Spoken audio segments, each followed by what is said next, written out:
आइए सभी मित्रों को एक बार फिर जय श्री श्याम। मैं नितिन त्रिपाठी अपने इस YouTube प्लेटफॉर्म पर आपका स्वागत करता हूं।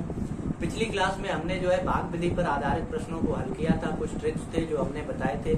आज शेष पार्ट जो बचा हुआ है भाग विधि पर आधारित प्रश्नों का, उन्हीं प्रश्नों को हम हल करेंगे। तो पहले तो हमने बताया था क्या शेष फल वाले कुछ क्वेश्चन बताए थे, वर्ग घन गुना करके इस टाइप के बहुत से क्वेश्चन जो है प्रैक्टिस भी करवाई थी, 2-4 क्वेश्चंस की, और ट्रिक भी बताए थे। तो आज जो है भाग विधि पर आधारित ही कुछ शेष बचे हुए सवाल थे जिनकी ट्रिक्स बतानी है, वो हम बताएंगे। तो सबसे पहले आज का टॉपिक है हमारा भाग विधि पर आधारित प्रश्न होंगे, और वो कैसे प्रश्न होंगे? आंशिक गुणनखंड पर आधारित प्रश्न। अभी तक हमने शेषफल निकाले थे, घात वाली संख्याओं में भाग देके शेषफल पूछा गया था, डायरेक्टली शेषफल पूछा गया था, वर्ग घन गुना करके इस टाइप के कुछ क्वेश्चंस थे जो हम सीख चुके थे। तो आज जो है हमारी क्लास में जो है आंशिक गुणनखंड पर आधारित प्रश्नों को हल किया जाएगा। तो देखिए मैंने बोर्ड पे एक सवाल पहले से ही लिख रखा है। ये सवाल है कि 343 को 5, 6, 7 से लगातार भाग देने पर लगातार शेष क्या होंगे?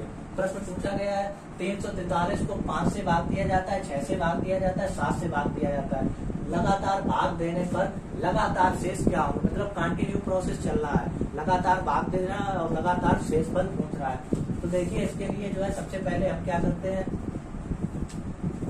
हमने अपनी संख्या को लिखा 343 थी। 343 में हमें सबसे पहले किससे भाग देना है? नंबर 1 5 से। हमने दिया 5 छक्का 30, 30 हुआ, 4 से 0 माइनस किया, कितना बचा? 4 बच गया। अब हमने 3 को नीचे ले लिया तो कितना आ गया? 43, 5 अट्ठे 40, कितना हो गया? 40। यहाँ 3 से 0 को माइनस किया, कितना बचा? 3। तो यहाँ शेषफल हमें क्या प्राप्त हो गया? 3 शेषफल प्राप्त हो गया। अब दूसरा क्या पूछा गया? दूसरा हमसे पूछा गया है 6 से भाग देने पर क्या शेषफल प्राप्त होगा? तो देखिए 6 से भाग देने पर यहाँ कितने से भाग देना था? 5 से, फिर 6 से, फिर 7 से, इस तरह से भाग देना था।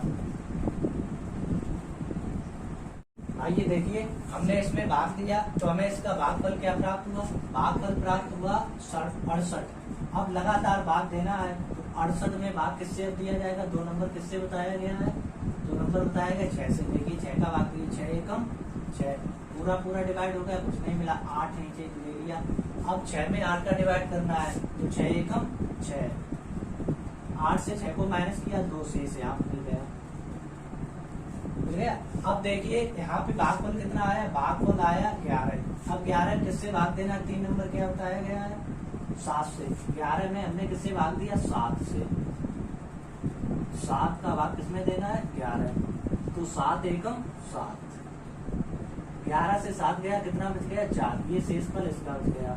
तो देखिए लगातार भाग देने पहले हमें क्या शेषफल मिला? 3 मिला, फिर 2 मिला, फिर 4 मिला। इस तरह का प्रोसेस करना होता है सवालों में, लेकिन ये प्रोसेस लेंथी प्रोसेस है। हर क्वेश्चन इस प्रोसेस से हम सॉल्व नहीं कर पाएंगे। अभी तो हमें संख्या दे दी गई कि 343 जो है 5, 6, 7 से लगातार भाग देना है। अब क्या होगा? नेक्स्ट क्वेश्चन में भाग देना है, शेषफल दे दिया जाएगा और संख्या पूछी जाएगी। तो क्या हम इस विधि से संख्या निकाल सकते हैं? बहुत लंबा क्वेश्चन हो जाएगा। तो इसके लिए एक जो है रास्ता अपनाया गया है ट्रिकी का।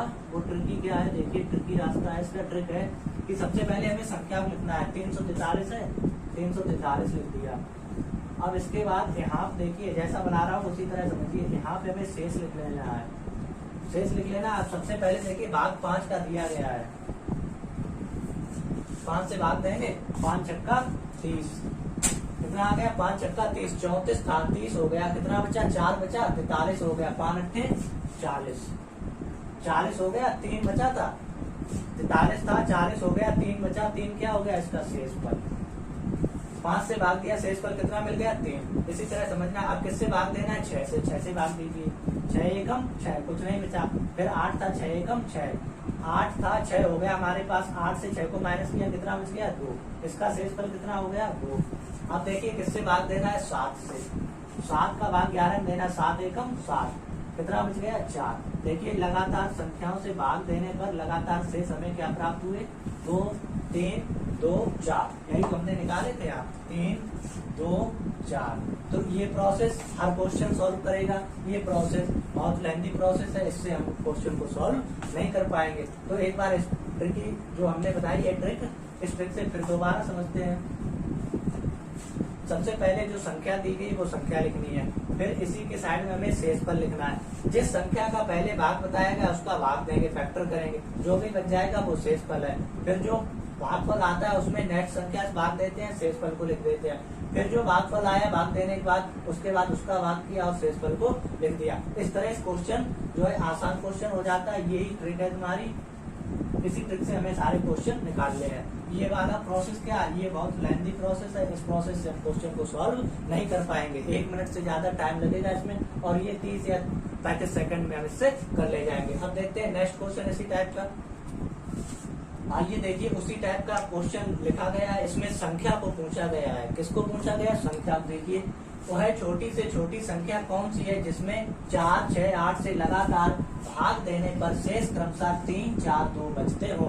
इसमें शेषफल को दे दिया गया है और भाजक दे दिया गया और शेषफल दे दिया गया। और क्या पूछा गया? वह संख्या यानी कि भाज्य पूछा गया है। तो भाज्य हमेशा याद रखना। अब क्या उस प्रोसेस से हम इस क्वेश्चन कर सकते हैं? सबसे पहले अपना माइंड लगाइए, क्या उस प्रोसेस से हम इस क्वेश्चन कर सकते हैं? जो सब लेंथी प्रोसेस था नहीं था, तो इसके लिए हमें ट्रिकी वे अपनाना पड़ेगा। ट्रिकी वे हमने क्या बताया था? देखिए इस टाइप से हमें करना होता है।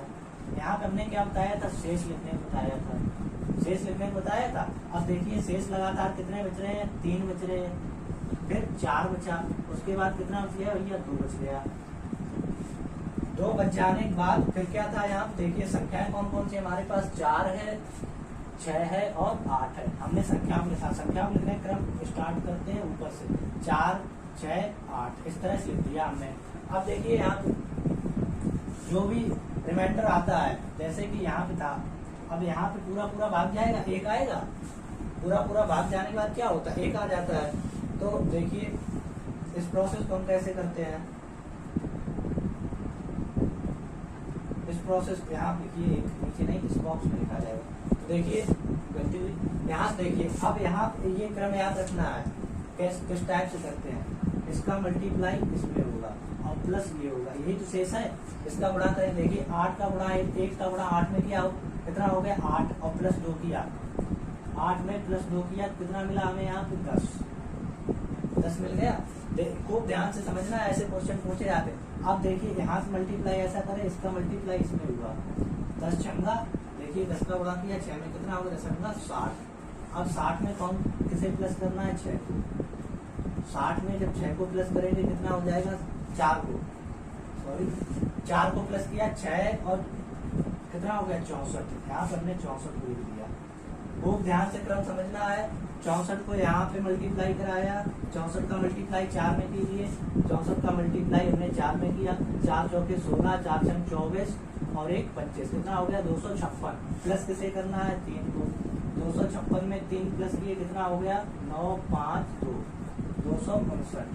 संख्या कौन सी निकल के आ गई? यहाँ 259। सबसे पहले फिर एक बार समझने की कोशिश करते हैं। सबसे पहले जो संख्या भाग देनी है, शेषफल जो सबसे पहले शेषफल लिखना है अपना, ये बनाना है। शेष लिख लिया हमने, शेष के जस्ट सामने जो लास्ट संख्या 1 लिखा जाएगा और जिन संख्याओं से भाग दिया जाएगा वो संख्याएं लिख लेनी है। फिर मल्टीप्लाई का क्रम क्या रहेगा? यहाँ से मल्टीप्लाई, ये शेषफल है, मल्टीप्लाई शेषफल ऐड, मल्टीप्लाई शेषफल ऐड। इस तरह से हम संख्या को निकाल सकते हैं और लेंथी प्रोसेस से हम संख्या को बहुत देर में निकाल पाएंगे। तो ये प्रोसेस जो है सही है, अच्छा है। ना समझ में आया हो तो हम नेक्स्ट क्वेश्चन फिर से इसका करा रहे हैं, उसे समझिए। अब की बात जो है 2 शेषफल लेंगे तो अच्छा क्लियर होगा। देखिए उसी टाइप का नेक्स्ट क्वेश्चन हमने लिखा हुआ है, इसमें हमने संख्याएं कम कर दी। ज्यादा बड़ा प्रोसेस उसमें जो है प्रोसेस लंबा हो गया था, इसमें हम समझने की कोशिश करते हैं। देखिए क्या लिखा हुआ क्वेश्चन, वह छोटी से छोटी संख्या ज्ञात कीजिए जिसमें 12 एवं 15 से भाग देने पर शेष क्रमशः 8 व 10 प्राप्त होते हैं। देखते हैं उसी टाइप का नेक्स्ट क्वेश्चन। ये थोड़ा जो है 2 संख्याओं का है, इससे हम अच्छी तरह से समझ सकते हैं। देखिए क्वेश्चन क्या दिया गया, वह छोटी से छोटी संख्या ज्ञात कीजिए जिसमें 12 एवं 15 से भाग देने पर शेष क्रमशः 8 व 10 प्राप्त होते हैं। संख्या ये है और शेषफल ये है। तो देखिए वही डायग्राम कंटेन करना है, उसी डायग्राम को हम बनाते हैं इस तरह से। यहाँ देखिए हमने क्या लिखा था? शेष लिखा था और शेषफल हमें कितने प्राप्त हो रहे हैं? 8 प्राप्त हो रहा है और 10 के जस्ट सामने हमने 1 लिखने को बताया था। ठीक है, अब देखिए संख्याएं कौन सी है? 12 और 15। यहाँ अब देखिए प्रोसेस क्या था हमारा, मल्टीप्लाई प्लस ऐड करने का। यहाँ पे हमने इसका मल्टीप्लाई किया, तो 15 का मल्टीप्लाई 1 में किया, कितना हो जाएगा 15, और प्लस क्या होंगे 10। इसका मल्टीप्लाई करते हैं, उसी सामने की संख्या उसमें प्लस कर देते हैं। तो 15 में 10 को प्लस किया, कितना हो गया 25। अब देखिए यही प्रोसेस रखना है। 25 का 12 मल्टीप्लाई करो, तो 25 का 12 में हम मल्टीप्लाई कर रहे हैं। 2 पंजे 10, 2 दूनी 4, 1 5, मल्टीप्लाई 5 और 1 का 2 में किया, तो इस तरह से हमें जो है 5 5 10 और 3 कितना प्राप्त हो गया 300। ये कितना प्राप्त हुआ 300। जस्ट इसके सामने वाली संख्या कौन सी है 8। 300 में हम 8 को प्लस करेंगे, कितना हो जाएगा 0। कितना निकल के आया 308। संख्या कौन सी निकल के आई हमारे पास 308। वह छोटी से छोटी संख्या कितनी हमने निकाल ली 308। क्या हम लेंथी प्रोसेस से इतनी जल्दी कर सकते थे? नहीं कर पाएंगे। तो ये क्रम याद रखना है, इस टाइप से मल्टीप्लाई कराना है, जिसका मल्टीप्लाई कराना है उसी जस्ट सामने की संख्या मल्टीप्लाई में ऐड कर देनी है। 25 का मल्टीप्लाई कराया, इसके सामने की जो संख्या थी उसको ऐड कर दिया। इस तरीके से हम जो है छोटी से छोटी संख्या याद कर सकते हैं। देखिए नेक्स्ट इसी का, आइए देखिए नेक्स्ट क्वेश्चन क्या है। नेक्स्ट क्वेश्चन काफी इंपॉर्टेंट है।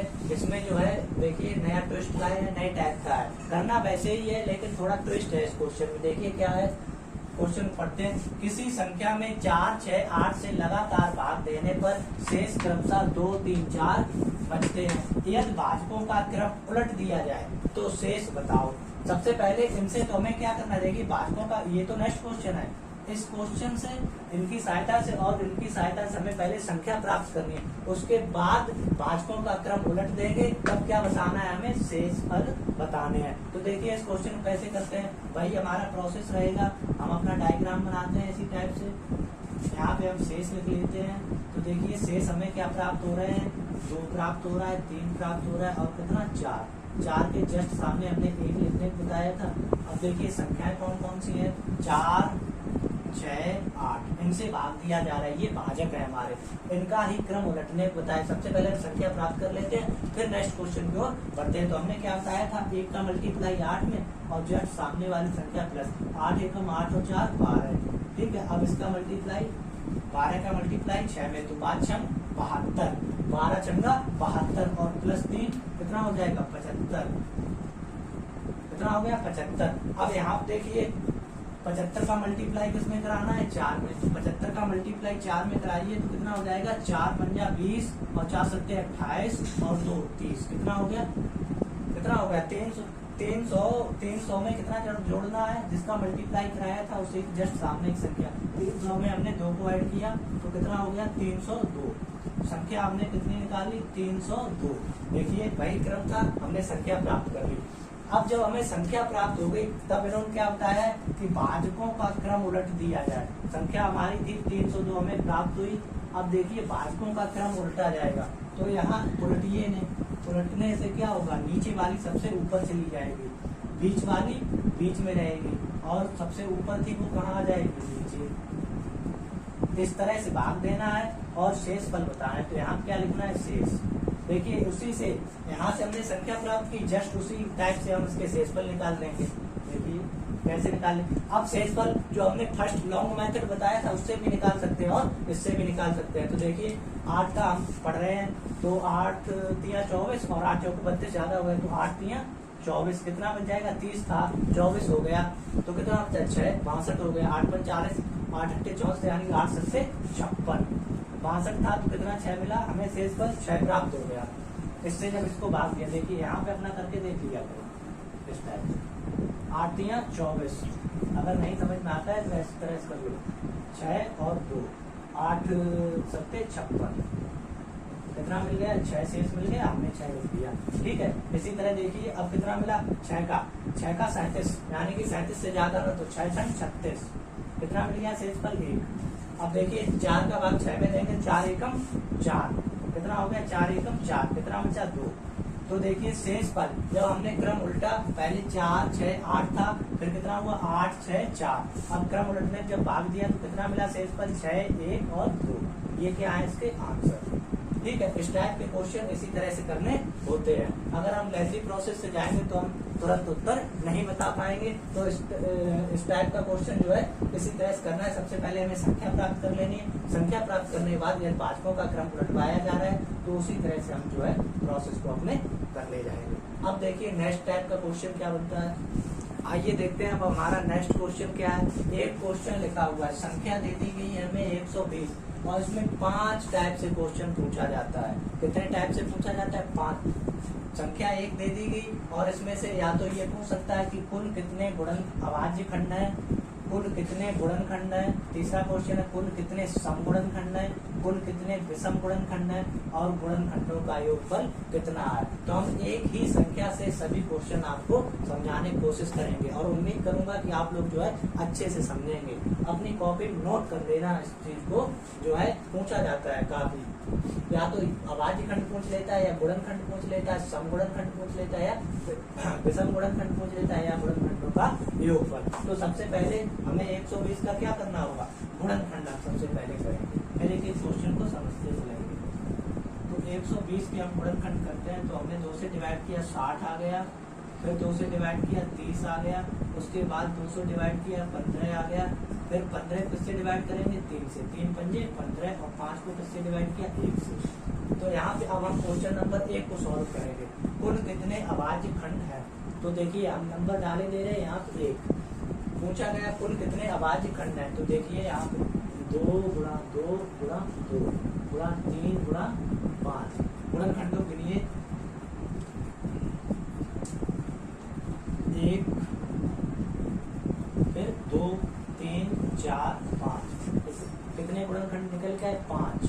तो इसे 5 से पूर्णतः विभाजित, 5 से पूर्णतः विभाजित कर सकते हैं। लिख देना, ये पहला क्वेश्चन जो है हमारा सॉल्व हो गया। अगर अभाज्य खंड पूछे गए हैं तो क्वेश्चन इस टाइप से हमें गुणनखंडों की संख्या लेनी है 1 2 3 4 5। 5 से पूर्णतः विभाजित कर सकते हैं, चेक भी कर सकते हैं आप अपना। देखिए 5 से हम इसे पूर्णतः विभाजित करेंगे तो 5 दूना 10, कितना बच गया? 2 20 आ गया, 5 चौको 20। देखिए कोई शेष बल नहीं मिला तो ये क्या हो गई? 5 से पूर्णतः विभाजित हो गई। अब देखिए क्या पूछा है, कुल कितने गुणनखंड है। दूसरे क्वेश्चन को समझने की कोशिश करते हैं। तो दूसरा क्वेश्चन जो है हम यहाँ किए दे रहे हैं, कुल कितने गुणनखंड है। इसमें हम एक नोट लिखवा रहे हैं, उसे लिख लीजिए। नोट को लिख लेना है, क्या लिख लेना है कि घात में एक जोड़ा जाएगा। घात में एक क्या होगा? जोड़ा जाएगा। अब देखिए यहाँ पे सबसे पहले हमारे गुणनखंड क्या थे वो हम लिखते हैं। गुणनखंड थे हमारे 2 गुणा 2 गुणा 2 गुणा 3 और गुणा 5 ये थे। 2 कितनी बार है? 3 बार। तो 2 की घात कितनी हो गई? 3। 3 कितनी बार है? 1 बार। और 5 कितनी बार है? 1 बार। इस टाइप से लिख लेना है। जितनी संख्या जिस गुणनखंड की होगी वो घात के रूप में चली जाती है। ये सभी को नियम पता होंगे। अब यहाँ पे हमने नोट करके क्या लिखाया है कि घात में 1 जोड़ा जाएगा। किस क्वेश्चन के लिए? क्वेश्चन नंबर 2 के लिए, जब कुल कितने गुणनखंड की संख्या पूछी जाएगी। तो देखिए यहाँ पे घात कितनी थी? 3 थी, हमने +1 करने को बताया। फिर हमने क्या बताया?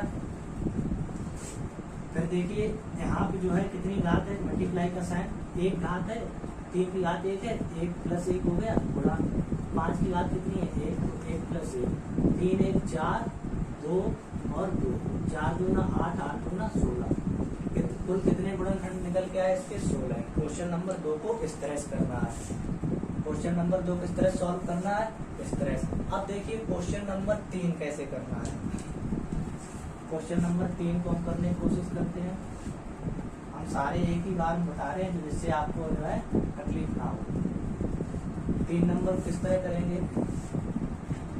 3 नंबर क्या पूछा है? कुल कितने समगुणनखंड है। तो देखिए प्रोसेस वही रखना है, कुछ भी चेंज नहीं करना है। सबसे पहले अब इनसे या तो ऐसा ही लिख लें या फिर हम सीधा डायरेक्टली यहाँ से जो है बता रहे हैं। 2 की घात कितना था? 3। उसके बाद 3 की घात 1 और 5 की घात 1। अब देखिए जो भी हमारा समगुणनखंड है, क्या है? जो भी हमारा समगुणनखंड है उसको तो उसकी घात हम वैसे ही लिखेंगे, उसकी घात हमने वैसे ही लिखी। और प्रोसेस जो था विषम गुणनखंड वाला 1 + 1 कितना हो गया 2, वही प्रोसेस रखना है, 1 जोड़ना है घात में और यहाँ 5 की घात 1 था कितना हो जाएगा 2, 3 दूना 6, 6 दूना 12। इसके आंसर कितना निकल के आया 12। पहले का आंसर था यहाँ लिखते जाए 5, दूसरे का आंसर हमें मिला 16 और तीसरे का आंसर हमने निकाला 12। तो इसमें सम गुणनखंडों की संख्या कितनी निकल के आ गई 12। अब देखिए अगला क्वेश्चन हमारा क्या पूछा गया है, कुल कितने विषम गुणनखंड है। प्रोसेस वही रखना है, कुछ भी चेंज नहीं करना है इसमें। देखिए विषम गुणनखंडों की संख्या पूछी गई है तो सबसे पहले गुणनखंड हमारे क्या थे, 2 की घात 3, 3 की घात 1 और 5 की घात 1। इस तरह से हमारा गुणनखंड निकल के आए थे। अब इसमें देखिए, इसमें सम अगर पूछा जाता था तो सम के घात में हम 1 नहीं जोड़ते थे। यहाँ पे देखिए क्या प्रोसेस रहेगा, यहाँ पे ये वाला हमें बिल्कुल ही छोड़ देना है। विषम का अगर पूछा जाता है तो हमें क्या करना है, इसको बिल्कुल सम की घात को छोड़ देना है, लिख लेना सम घात छोड़ने पर। सम घात क्या होगी, छोड़ने पर। अब देखिए प्रोसेस वही रखना है, 3 की घात 1 है कितना हो जाएगा 2, 5 की घात 1 है कितना हो जाएगा 2, 2 का मल्टीप्लाई 2 में किया कितना आ गया 4, कितना आ गया भैया 4। तो यहाँ से इस तरह हमें विषम गुणनखंडों की संख्या कितनी निकल के आई 4। ठीक है, क्लियर कर रहे हैं आप लोग। अब देखिए यहाँ पे क्या पूछा है, गुणनखंडों का योगफल कितना है। देखिए अब लास्ट क्वेश्चन जो बचा हुआ है वो क्या बचा हुआ है, इनको हटाने के बाद ही हम उसे बताएंगे। तो उससे पहले जो है हम एक बार इनको क्या समझा दे रहे हैं। अगर कुल कितने अभाज्य खंड पूछे गए हैं तो जितने भी फैक्टर आ रहे हैं उनकी संख्या अभाज्य खंड। फिर कुल कितने गुणनखंड पूछे गए हैं तो 2 सवाल के लिए घात में 1 जोड़ा जाएगा, नोट कर लेना, ये बात दिमाग में बैठा लेनी है। देखिए 2 की घात 3 और 3 की घात 1, 5 की घात 1। जो संख्या जितनी बार मिलेगी उसकी घात उतनी ही होगी। फिर क्या करना है, घात में 1 जोड़ा जाएगा, 3 की घात 1 4 हो गया और 3 की घात 1 2 हो गई, 5 की घात 1 2। इनका मल्टीप्लाई कराया 4 दूना 8 8 दूना 16। इस तरह से इनके समगुणनखंड कुल गुणनखंड हमने कितने निकाली 16। अब समगुणनखंड की बात आती है तो समगुणनखंड में जो समघात होगी, जो समघात होगी उस पर तो हमें 1 नहीं जोड़ना है, बाद बाकी जो भी विषम घात है उनमें 1 जोड़ देना है और आपस में मल्टीप्लाई करा देना है। तो 3 दूना 6 दूना 12। अब जो विषम गुणनखंड की अगर संख्या पूछी जाती है तब क्या करना है, विषम गुणनखंड में हमें जो भी हमारी समघात होगी, सम अंक की जो भी घात होगी उसे क्या करेंगे हम छोड़ देंगे और जो बची हुई है उनमें +1 करके आपस में मल्टीप्लाई करा देंगे। तो इस तरह से हमारा 4 आंसर निकल आया। अब जो लास्ट क्वेश्चन बचा हुआ है, क्या बचा हुआ है, गुणनखंडों का योगफल कितना होगा, इसको हम समझते हैं।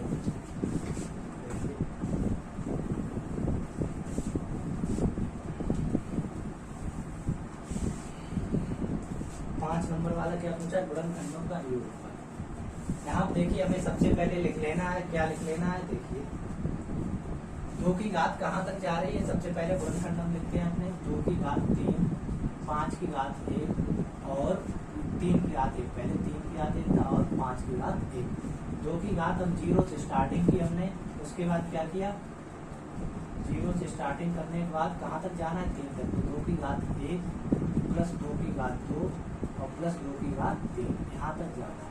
मल्टीप्लाई का साइन 0 से ही स्टार्टिंग करनी होती है तो 0 और कहाँ तक जाना है 1 तक, तो प्लस 3 की घात 1। अब यहाँ देखिए मल्टीप्लाई 5 की घात कितना हो जाएगा 0 और प्लस 5 की घात 1। इस तरह से गुणनखंड लिखने होते हैं। हमें स्टार्टिंग कहाँ से करनी होती है 0 से, और जितनी मैक्सिमम घात है वहां तक हम उनका घात लगाते हैं और अंदर क्या करते हैं जोड़ देते हैं, ब्रैकेट के बाहर मल्टीप्लाई का साइन लगाते हैं। वही प्रोसेस रखना है। अब देखिए जो है किसी भी घात, कोई भी अंक की घात अगर 0 है तो उसका मान सदैव क्या होता है 1 होता है।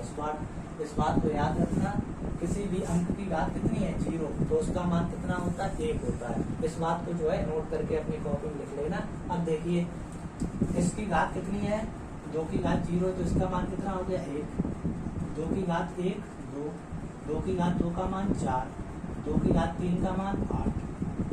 अब देखिए ये कैसे निकाले हैं, 2 की घात 3 लिखा हुआ था, कितना लिखा हुआ है, देखिए 2 की घात 2 लिखा हुआ है, क्या मतलब है 2 × 2। जो कि घात अगर 3 लिखा हुआ है तो 2 मल्टीप्लाई 2 मल्टीप्लाई 2, 2 दूनी 4, 2 दूनी 4, 4 दूना 8। इस तरह से हमने जो है ये डायरेक्टली यहाँ पे लिख दिया। अब देखिए नेक्स्ट क्या है, 3 की घात 0, किसी की घात 0 मान कितना होगा 1 प्लस 3 की घात 1 3। किसी भी संख्या घात अगर 1 है तो वही संख्या आता है उत्तर से। 5 की घात 1 5 की घात 0 1 और यहाँ क्या हो जाएगा 5 की घात 1 5। अब देखिए 1 2 3 3 4 7 7 और 8 कितना हो गया 15, कितना निकल के आया 15। और यहाँ पे देखिए कितना हो जाएगा 3 और 1 4, यहाँ पे देखिए कितना हो जाएगा 6, 15 चौको 60 मल्टीप्लाई अब किसका है 6 का, 6 6 36 और 1 0 पीछे था तो उनके जो है गुणनखंडों का योगफल कितना आया 360 आ गया। कितना आ गया 360। अब देखिए एक बार फिर इसको हम क्लियर करने की कोशिश करते हैं। सबसे पहले हम देखते हैं मैक्सिमम घात कितनी है, तो हमें मैक्सिमम घात तक ही जाना होता है। स्टार्टिंग हम कहाँ से करते हैं 0 से, ब्रैकेट के अंदर प्लस साइन यूज करना है। जो भी घात हमें 0 से लेकर जानी है, जहाँ मैक्सिमम घात है प्लस साइन यूज करना है और ब्रैकेट के बाहर मल्टीप्लाई का साइन यूज करना है। दूसरी बात क्या है, किसी भी संख्या की घात अगर 0 है तो उसका मान सदैव 1 होगा, ठीक है। और बाद बाकी जितनी भी घात किसी भी संख्या कोई भी घात लगी हो तो उतने टाइम ही उसका मल्टीप्लाई करा देते हैं। फिर वही प्रोसेस आ गया, हमने सभी जोड़ा, जोड़ने के बाद आपस में मल्टीप्लाई करा दिया तो हमारा आंसर क्या निकल के आया 360। अब देखते हैं नेक्स्ट क्वेश्चन। आइए देखिए अब थोड़ा क्वेश्चन जो है चेंज होते हैं तो किस तरह से चेंज हो जाते हैं। देखिए घात वाली संख्या में अभाज्य गुणनखंड अगर पूछे जाएं, अभी तक तो हमने सीधा डायरेक्टली वाला किया था। अब देखिए अगर घात के रूप में लिखे हुए हैं और अभाज्य गुणनखंड पूछे गए तो हम किस तरह से उनको करते हैं। देखिए तो इसके लिए बाबा जी की ट्रिक क्या है, इसके लिए बाबा जी की ट्रिक यही है, बाबा जी की ट्रिक क्या है देखिए ट्रिक है घात वाली संख्या में अभाज्य गुणनखंड बराबर आधार के अभाज्य खंड गुणा घात। इस तरह से नहीं समझ में आएगी, इस तरह से अगर समझ नहीं आती तो हम क्वेश्चन के माध्यम से समझाएंगे। पहले ये ट्रिक हमें याद रखनी है। घात वाली संख्या अगर दी गई है तो उसके अभाज्य गुणनखंड क्या होंगे, आधार के अभाज्य खंड गुणा घात। अभाज्य खंड निकालना हम अभी सीख चुके थे, उसके लिए हमने क्या किया था फैक्टर किए थे।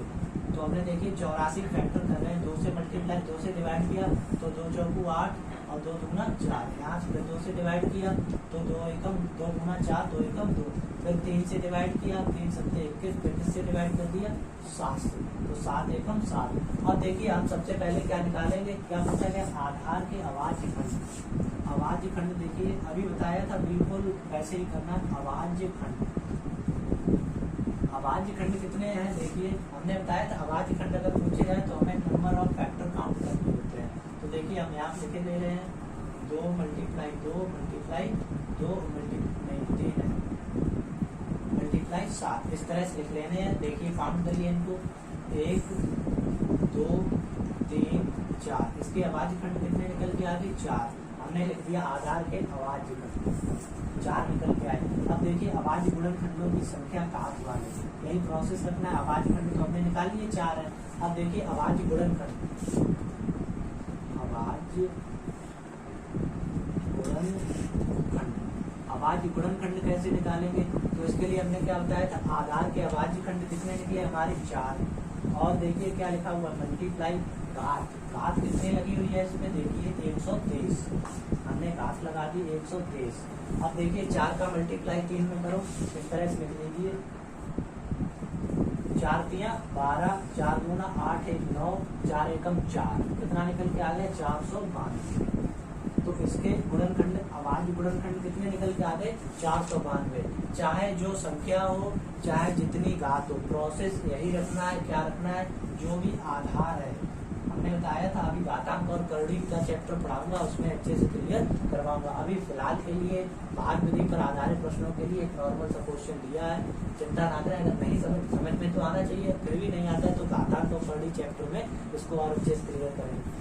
देखिए अब अभी हम बता भी दे रहे हैं यहाँ पे, जैसे हमारा इस टाइप से लिखा हुआ है क्वेश्चन। तो ये क्या, ये घात होती है और आधार क्या होता है नीचे वाला। आधार क्या होता है, नीचे वाला जिसपे घात लगी होती है वो आधार होता है, जो घात होती है उसे घात बोलते हैं। तो यहाँ पे आधार के हमने क्या किया, आधार के हमने फैक्टर कर लिए। फैक्टरों की संख्या कितनी थी, अभाज्य खंड कितने थे, 4, हमने 4 लिख दिए। उसके बाद जो भी घात लगी हुई थी उनका मल्टीप्लाई कराया और हमने अपना उत्तर प्राप्त कर लिया। इतना नॉर्मल क्वेश्चन नहीं पूछा जाता है, जो परीक्षा में क्वेश्चन पूछा जाता है अब हम उसे बता रहे हैं कैसा पूछा जाता है। अब देखिए परीक्षा की दृष्टि से क्या इंपॉर्टेंट क्वेश्चन होते हैं, किस टाइप से एग्जामिनर जो है फंसाने की कोशिश करता है। इस टाइप का दिया गया है, प्रोसेस वही इसमें करना है लेकिन क्वेश्चन थोड़ा लेंथी कर दिया है। देखिए यहाँ पे 24 की घात 15 है, 17 की घात 13 है और 18 की घात 43 है। तो हम एक एक को सॉल्व करते हैं। सबसे पहले 24 दिया गया है, 24 के हम फैक्टर करते हैं। यहाँ पे 12 2 से डिवाइड किया 12 आ गया, 12 दुष्चम 12, फिर 2 से डिवाइड किया कितना आ गया 3 और 3 से डिवाइड कर दिया तब हमें 1 आ गया। इसमें अभाज्य खंड कितने निकले, 1 2 और 3 और 4। अभाज्य खंड की संख्या कितनी आई, 4।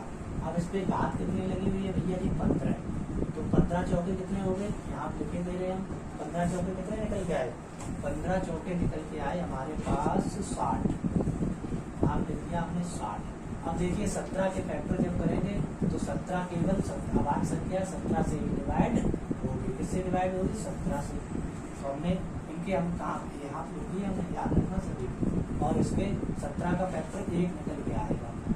17 का फैक्टर जब करेंगे देखिए तो 17 एकम 17, कितना इसका फैक्टर निकल के आया 17। अब 17 का मल्टीप्लाई 17 यानी कि एक कितना हो जाएगा, यहाँ पे एक फैक्टर निकल के आया, फैक्टर नंबर ऑफ फैक्टर कितना हो गया, एक की घात कितनी लग जाएगी, 13। जब किसी संख्या कोई घात एक की घात कितनी भी हो हमेशा मान क्या निकल के आता है, तो इसका मान हमने क्या निकाल दिया, 1 निकाल दिया। अब देखिए किसके फैक्टर कर रहे हैं, 18 फैक्टर किए, 2 निम्ना 18, फिर 3 त्रिका 9 और 3 एकम 3। फैक्टर काउंट कीजिए, 1 फिर 2 उसके बाद 3। तो इसके नंबर ऑफ फैक्टर कितने आए, अभाज्य खंड कितने हैं, 3। हमने 3 लिख दिया। उसके बाद घात इसकी चेक करिए कितनी है, 43 का मल्टीप्लाई करो। वही क्वेश्चन है, पहले सिंगल समझाया अब उन्होंने साथ में दे दिया। अब जो इसका ट्विस्ट है वो क्या है, देखिए 43 का 3 में मल्टीप्लाई किया कितना आ गया, 3 त्रिका 9, 3 चौक 12, 129। इनके अभाज्य खंड कितने निकल के आए, 129, इनके 60 और इसका 1। अब देखिए अब विशेष तौर पे याद रखना है, यहाँ पे नोट लिख रहे हैं उसे याद रखना है। ये हमारी ट्रिक है, यदि गुणा का चिन्ह लगा है तो अभाज्य खंड जोड़ देंगे। ठीक है, याद रखना, यदि गुणा का चिन्ह लगा है तो अभाज्य खंड जोड़ देंगे। हमारे पास देखिए किसका चिन्ह निकल के आ रहा है, गुणा का। अब देखिए अगर यहीं पे वो भाग का लगा देते हैं तो भाग के लिए लिखिए, यदि भाग का चिन्ह लगा है तो अभाज्य खंड घटा देंगे। क्या करेंगे, घटा देंगे। याद रखना है, इन दो नोट्स को याद रखना है। यदि गुणा का चिन्ह है और डायरेक्टली हम बता रहे हैं, देखिए गुणा कन्वर्ट होता है प्लस में और डिवाइड कन्वर्ट हो जाता है माइनस में। बस इतना से क्लियर है। यहाँ देखिए गुणा था किसमें कन्वर्ट हुआ, प्लस में, और अगर डिवाइड का चिन्ह लगा हुआ है तो ये माइनस में कन्वर्ट हो जाएगा। अब देखिए यहाँ पे हमारे क्वेश्चन में कितना क्या लगा हुआ है, गुणा का चिन्ह लगा हुआ है। तो सबसे पहले 60 था, गुणा का चिन्ह प्लस आ गया, इनका अभाज्य खंड 1 था, इनका कितना है 129। इन सभी को अगर आप जोड़ेंगे तो हमें क्या योगफल मिलेगा, 129, 1 और 60, 9 1 10, 1 कैरी किया 6 2 8 1 9, 1 कैरी किया 290। इस तरह से जो है हमें कितना, आप देखिए 3 3 9 था, कितनी 43 लाख थी, किसकी थी, 3 चौके 12, सही है। तो यहाँ पे ओवरऑल हमें कितनी वैल्यू प्राप्त हुई, 290। अगर हम देख रहे हैं क्वेश्चन में कोई मिस्टेक हो रही है क्या, नहीं तो क्वेश्चन किताब से देख रहे हैं 18 18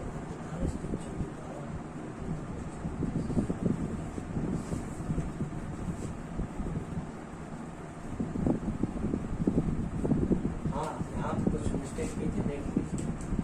क्वेश्चन में यहाँ पे कितना था, हमने क्या किया, घात लगा दी। क्या करना था, घात नहीं लगानी थी। क्या होता है, मल्टीप्लाई होता है। 13 का मल्टीप्लाई 1 में करेंगे कितना हो जाएगा, 13।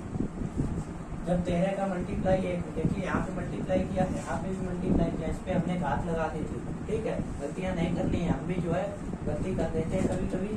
देखिए क्या था, तो यहाँ पे 13 एकम 13 कितना हो जाएगा। अभी जब आंसर चेक किया हमने तब हमने देखा। ठीक है, ऑनलाइन में एक मिस्टेक हो जाती है। अगर हम कहीं ऑफलाइन पढ़ाते तो बच्चे कोई ना कोई गलती बता देता है, यहाँ पे गलती भी स्वयं चेक करनी पड़ती है अपने क्वेश्चन का आंसर देख के। ठीक है, तो यहाँ कितना हो गया, 60 हो गया, 13 हो गया, 129 हो गया। तो यहाँ कितना अब हमें करना है, 13। अब देखिए आंसर मैच कीजिए, 9 3 12 और उसके बाद एक कैरी किया, तो 6 2 8 1 9 1 10 और एक कैरी, तो यहाँ कितना आ गया, ओवरऑल आंसर हमें कितना मिला, 202। ये आंसर सही है, यही किताब में दिया गया है। तो यहाँ पे गलती हमसे हुई थी, उसके लिए क्षमा चाहूंगा। ठीक है, गलती नहीं करनी है। ऑनलाइन गलती होने की संभावना रहती है रिकॉर्डिंग क्लास में। अगर कहीं ऑफलाइन होता तो गलती नहीं होती, कोई ना कोई टोक देता। तो सबसे पहले हमने इसका एक सिंगल क्वेश्चन एक संख्या वाला लिया था, उससे समझाने की कोशिश की थी।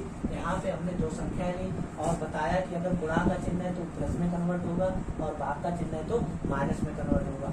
इस तरह से प्रोसेस वही रखना है जो एक संख्या में था, और चाहे अब इससे आगे भी बढ़ा दी जाए या कम कर दी जाए या डिवाइड का चिन्ह लगा दिया जाए तो डिवाइड माइनस में कन्वर्ट हो जाएगा, तो हमें इसमें जोड़ना नहीं होता है। इस तरह से हम अपने उत्तर को प्राप्त कर सकते हैं। भाग विधि पर जो भी प्रश्न थे हमने आज उनको सभी सॉल्व कराया है।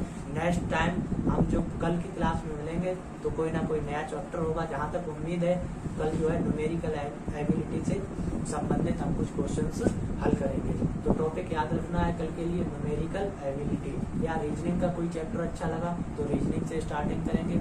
अभी नंबर सिस्टम खत्म नहीं हुआ है। नंबर सिस्टम में अभी बहुत सारे क्वेश्चन ऐसे हैं जो करने को परीक्षा में पूछे जाते हैं। आज के लिए इतना ही। सभी मित्रों को एक बार फिर से जय श्री श्याम।